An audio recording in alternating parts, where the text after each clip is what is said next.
I am always looking for 3D prints that I can use in the garage, the shop, or just pretty much everyday life. I've got 8 awesome 3D prints for you, so let's get started and take a look at them all. The first one is speed squares. One thing that 3D printers are very good at making is right angles, and that's pretty much what a speed square is, a right angle.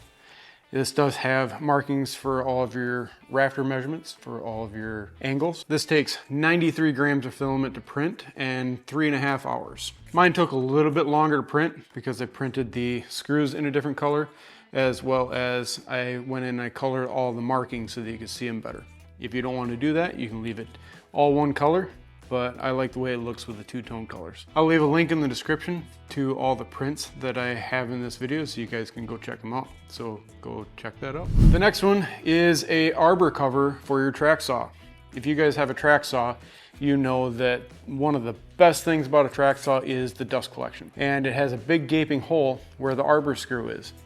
You can print a cover to go in there and it just snaps in, and this will increase the dust collection by quite a bit. It's a very small print and it only uses 10 grams of filament and 20 minutes on your printer. So you can get it done real quick and it just pops in. Pretty cool. Go check it out if you got a track saw. The next one along the lines of track saws is trying to find a good way to store your tracks for your saw.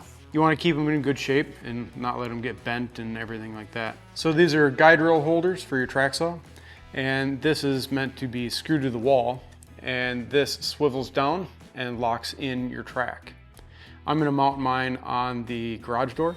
That way it's out of the way. It's a place that normally isn't used for pretty much anything. And when you lock it in and you roll up the garage door, it'll actually stay in place and it won't fall out. Pretty cool print.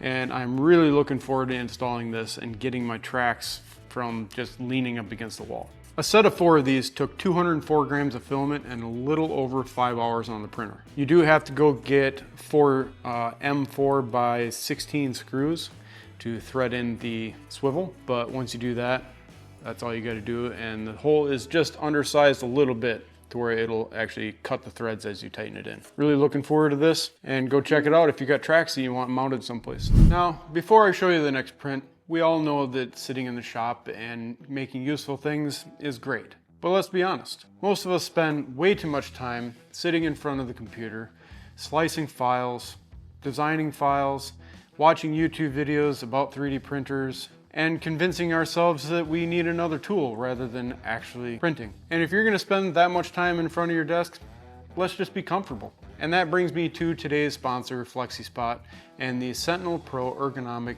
Gaming Chair. I've been using this chair for over a month now, and one thing that really drew my attention was the lumbar support. It's adaptive, so as soon as you sit down, it molds to you and adjusts to your back. It uses a dual wing lumbar support that moves with you and stays in contact with your lower back instead of leaving a gap like most other chairs do. And another thing that I really like is how adjustable everything on this chair is. The backrest can be adjusted for more torso alignment, and the multi-dimensional armrests can be adjusted no matter if you're leaning back, gaming, editing videos, or working with CAD files, or just simply watching my videos. Speaking of leaning back and watching videos, the chair has 145-degree reclining with 4 lockable positions. As you recline, the upper back and the lumbar support move together to help keep everything lined up and comfortable. It's also built really well. Assembling this was definitely a first telltale that it was built really nicely. You've got a sturdy metal base, smooth and quiet rolling casters, and an integrated footrest for those moments when you're done working and you just want to relax. And a wired control system that makes adjustments simple. Now I do have one complaint, which is why I cannot use this in my shop, is that the chair just doesn't quite go high enough to be up to the top of all my cabinets and my workbench. But honestly, that doesn't matter anyways because my wife stole it from me. And let's be honest, that's probably a better test since she is working from home all the time and it's better for her to be comfortable rather than me anyways. She spends way more time in front of the computer than I do. If somebody wants to sit in front of the desk all day and still wants this chair, that's a pretty good telltale sign to me. If you'd like to go check out the FlexiSpot Sentinel Pro gaming chair for yourself, I'll have a link down in the description below. Thanks again to FlexiSpot for sponsoring today's video. Now let's get back to the prints and see which one will save you a little bit of time or make something easier in the shop. There is no shortage of marking tools for 3D prints. This one is a line marker, so you can mark two ends of a board, like a 4x4. You can set it on the 4x4 and you make a mark. That way you can mark two edges at the same time. It's a good way to transfer your edges and make sure that you get precise measurements from side to side. This does use two plates to reduce the filament changes, since the red and the black both print separately. It uses 47 grams of filament and a little over 2 hours on the printer between both plates. Go check it out if you're looking to transfer lines from one edge to the other. So this one's pretty cool. This is a pocket screwdriver with integrated bit storage on the inside. This one is branded Milwaukee, but you can find these that are branded with any tool manufacturer you want to find, or you can find a blank one and add your own branding. It has storage for 4 bits, and once you take one of the bit out, you pop it back in, and you can embed a magnet into the end here, and it'll hold your bit in. Now, obviously this is not going to be used for tightening down really tight stuff, but you know what? If you have to change a battery in one of your kids' toys or something like that, pull it out and you got Phillips and flat and whatever else you need in here. It does print very quickly for how many different colors there is, because it all prints on the same plate and it prints by object rather than by layer. It uses 18 grams of filament, which isn't bad, and 1 hour and 15 minutes on the printer. I actually printed a bunch of these things and gave them away to friends and family, just because they only take 18 grams of filament. I'm not out much and people tend to really like them. So it is definitely a very good gift for people. So go check it out and give it to a bunch of your friends. Can you guess what these are? Probably not. These are storage racks for the Irwin squeeze clamps. Almost everybody has these clamps, and you know what? They don't store very well. These actually screw to the wall and your clamps sit right down into it. They work amazing. You do have to be careful though. I printed 2 of these thinking that they would work for all the Irwin clamps, and the Irwin clamps that actually have a black pad on the clamp are a different thickness. It's actually a different thickness for the blue part. So this one's an extra. I'm gonna give it away.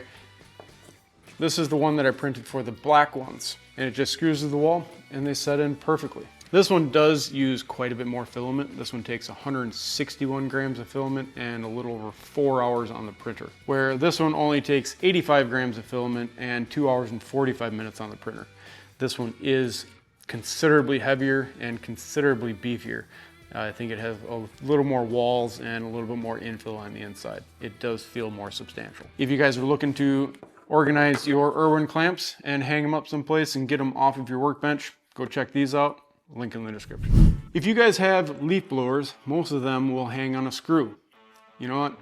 I am always waiting for that one little screw to break, and I have a $200 leaf blower on the ground broken.